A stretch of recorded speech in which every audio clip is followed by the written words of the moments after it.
आगे जो लेखक लिखता है कि नदियां नालों में परिवर्तित हो गई हैं। क्यों? क्योंकि इतना कचरा उसमें जाके मिलता है ना, फैक्ट्रियों का रासायनिक मलबा, घरों का मैल, शहरों की नालियों का पानी आदि नदियों को प्रदूषित कर रहे हैं, है ना।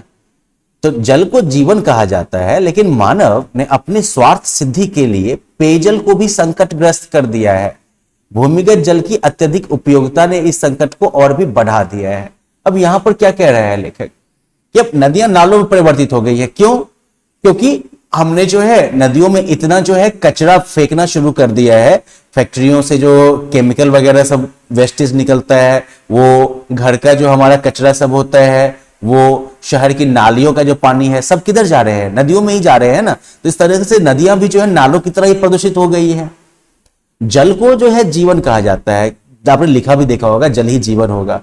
लेकिन हम लोग अपने स्वार्थ में इतने अंधे हो गए हैं, अपने हित के लिए, अपने हित को साधने के लिए, स्वार्थ सिद्धि के लिए जो है हम इस तरीके से जल का प्रयोग कर रहे हैं कि पेयजल का भी जो है संकट पैदा हो गया। पेयजल मतलब ऐसा पानी जो कि आप पीने में प्रयोग कर सकते हैं।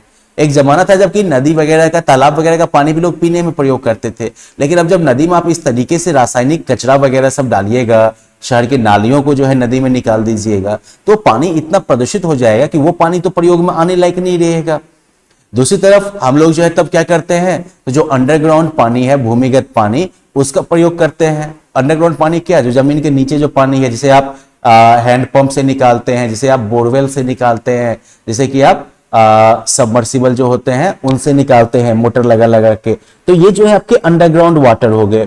और अंडरग्राउंड वाटर जो है, इसका भूमिगत जल जिसे कहते हैं, इसका इतना तेजी से हमने प्रयोग किया है कि अपने माता पिता से आप पूछ सकते हैं कि विगत 10, 12, 15 वर्षों में जो है भी भूमिगत जल का स्तर धीरे धीरे तेजी से नीचे जा रहा है। क्यों? क्योंकि हम लोग जितनी तेजी में भूमिगत जल का स्टॉक जो है बनता है, उससे कई गुना तेजी में हम लोग जो है इसको निकाल निकाल के खूब यूज कर रहे हैं, है ना। आप भी हैंडपंप का पानी खूब बर्बाद करते होंगे नहाते वक्त, या फिर जो है लोग जो है वो पानी का, नल का पानी जो है वैसे खुला छोड़ देते हैं, है ना। खास करके अभी जल नल योजना के बाद तो खूब देखने को मिलता है ये सब चीज। खेती भी जो लोग करते हैं तो ऐसी ऐसी फसलें लगा लेते हैं जिनमें कि ढेर सारी जो है पानी की जरूरत होती है, और उस पानी की जरूरत को जो है बोरवेल से जो है पूरा करते हैं, है ना। अंडरग्राउंड भूमिगत जल का प्रयोग करके पूरा करते हैं। तो इस वजह से जो भूमिगत जल का जो अत्यधिक उपयोग हो रहा है, उसने पेयजल के संकट को और बढ़ा दिया है। क्योंकि पहले मान लो कि हैंडपंप सब सस्ता में लग जाता था, ठीक है, चलो थोड़ा सा जो है आदमी के औकात के अंदर का था, तो आदमी को पानी के पीने की प्रॉब्लम है तो वो जो है हैंडपंप लगा लेगा या पड़ोसी के हैंडपंप से पानी ले आएगा। अब धीरे धीरे देख लो कि हैंडपंप भी जो है उसका भी पानी का लेवल धीरे धीरे नीचे जा रहा है, तो हैंडपंप लगाना भी महंगा होता जाएगा।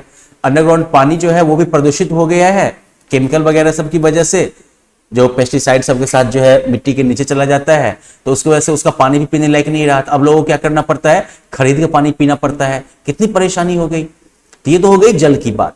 जल की तरह ही वायु भी दूषित हो गई है। फैक्ट्रियों का धुआं, घर से निकलने वाले ईंधन का धुआं, नहीं जो चूल्हा वुल्हा लोग यूज करते हैं या कोयला वगैरह यूज करते हैं तो उसका धुआं, मोटर गाड़ियों के इंजन से जो धुआं निकलता है उसका धुआं, परमाणु भट्टियां जो है, न्यूक्लियर रिएक्टर जिसे कहते हैं, उसका धुआं। तो ये सारी चीजें जो है वो कार्बन की मात्रा को निरंतर जो है धीरे धीरे जो है बढ़ाता ही जा रहा है, और इसकी वजह से वातावरण जो है वो विषैला बन रहा है।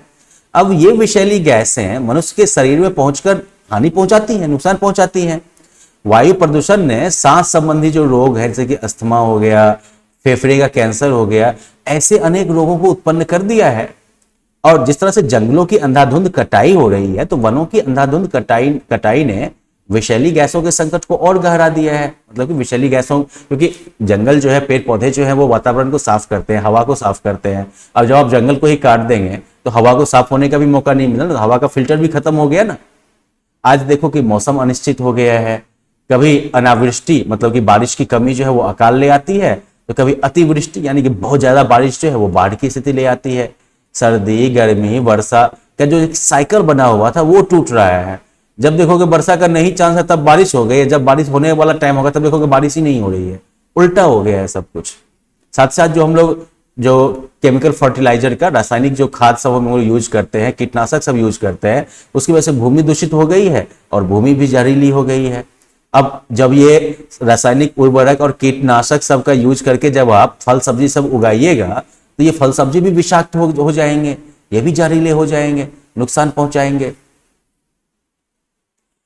अब प्रकृति का जो ये घिनौना रूप है, मतलब जिस तरह से हम लोगों ने प्रदूषित करके, जिस तरह से प्रदूषण का जो ये घिनौना रूप है, नहीं, सब कुछ को गंदा कर देता है, ये पृथ्वी को निरंतर आंदोलित करता जा रहा है। मतलब कि पृथ्वी को लगातार जो है एकदम से अंदर से जो है गुस्सा दिलाते जा रहा है, प्रकृति को अंदर से डिस्टर्ब करते जा रहा है पृथ्वी को।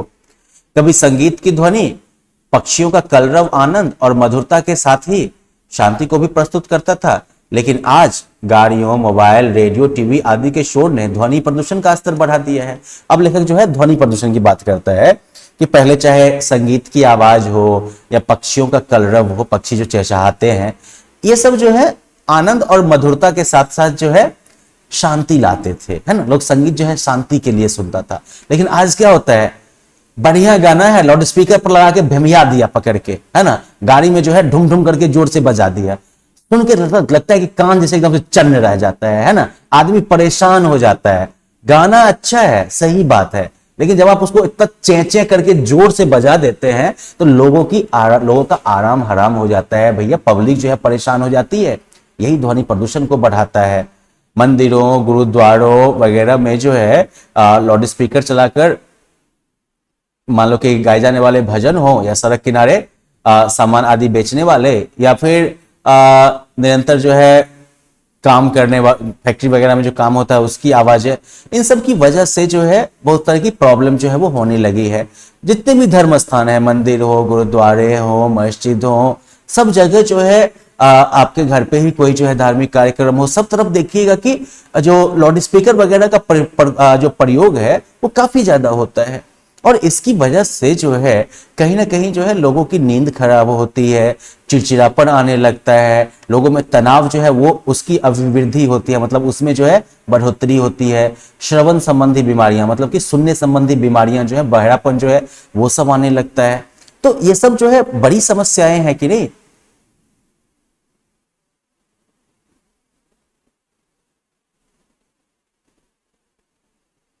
अब ऐसे में जो है मान लो कि परेशानियां लोगों को दिखने लगी हैं, और इस वजह से जो है मानव जो है वो भविष्य में आने वाले संकट के प्रति सचेत होने लगा है, और जिसके फलस्वरूप सारे विश्व में प्रदूषण की समस्या को रोकने के लिए उचित कदम उठाए जाने लगे हैं।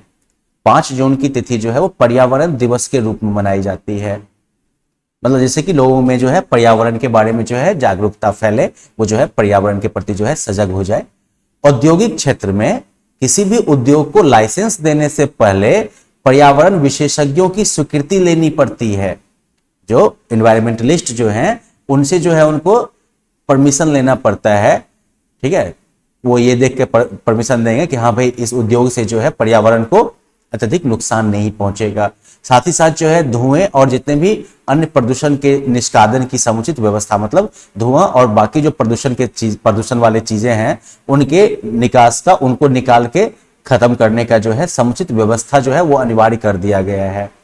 जो भी विषैले पदार्थ या कूड़ा कचरा है उनको नदियों या जलाशयों में प्रवाहित होने से रोका जा रहा है। तो मतलब फैक्ट्री का कचरा अगर नदी में आएगा ना तो उससे पहले वहां पर उसको जो है ट्रीटमेंट प्लांट लगाना पड़ेगा, जहां से जो भी उसमें खराब विषैला चीज सब है उसको छांट के जो है अलग करना पड़ेगा, ताकि वो पानी जो है वो नदी के पानी को जहरीला न करते। सरकारी और निजी संस्थाओं द्वारा संचालित अनेक कार्यक्रमों के माध्यम से देश की जनता को जागरूक किया जा रहा है। तो देखिए ये सब प्रयास हो रहा है, लेकिन इन प्रयासों के बीच में हमारी क्या स्थिति है।